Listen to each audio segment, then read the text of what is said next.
नमस्कार दोस्तों, उषा के आवाज चैनल में आप सभी का स्वागत है। हमारी आज की कहानी है गलतफहमी।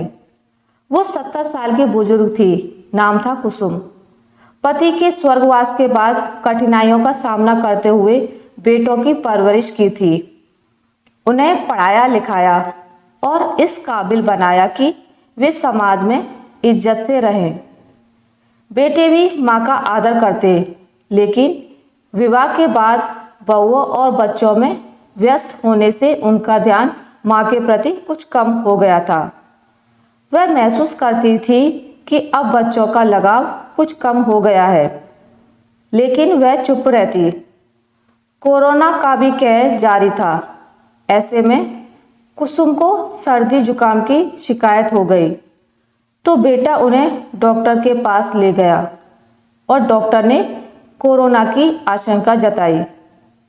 उनका सैंपल लिया गया और उन्हें रिपोर्ट आने तक घर में सबसे अलग एक कमरे में रहने को कहा।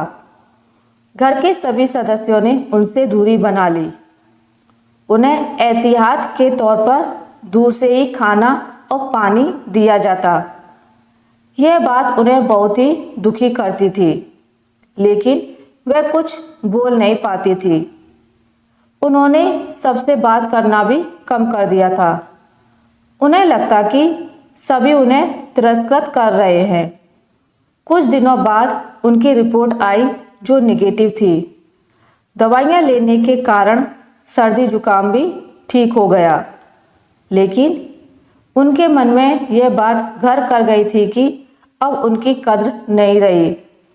वे अधिकांश चुप रहने लगी थी। बेटे और बहुओं ने उनके व्यवहार से समझ लिया था कि उनके मन को ठेस पहुंची है, लेकिन वे क्या कर सकते थे। आज उनका जन्मदिन है, लेकिन किसी ने उन्हें बधाई भी नहीं दी। वे दोपहर में कमरे में लेटी हुई थी। अचानक उनके पोते राघव ने उन्हें उठाया। दादी चलिए, थोड़ी देर बाहर घूमकर आते हैं। मेरा मन नहीं है बेटा। दादी के इनकार करने पर भी वो नहीं माना। आखिर मन ना होते हुए भी उसे राघव के साथ जाना पड़ा। कुछ समय बाद जब वे लौटे तो घर का हुलिया ही बदला हुआ था। सारा घर रंग बिरंगी दीप मालिकाओं से सजा हुआ था। सेंटर टेबल पर बड़ा सा केक रखा हुआ था और उनकी कुछ हम उम्र पड़ोसी ने बैठी हुई थी। हैप्पी बर्थडे अम्मा। बेटे बहुओं के कहने से सारी शिकायतें दूर हो गई। उनके मन पर जमी धूल झड़ गई थी और उनको एहसास हो गया था कि बच्चे अभी उनकी परवाह करते हैं और बच्चों ने ही उन्हें समझाया कि कोरोना बीमारी ही ऐसी है कि हमें इससे अत्यधिक सावधान रहना है। केक काटते हुए उनकी आंखों में खुशी के आंसू थे। आज उसे अपनी अहमियत का एहसास हो गया था।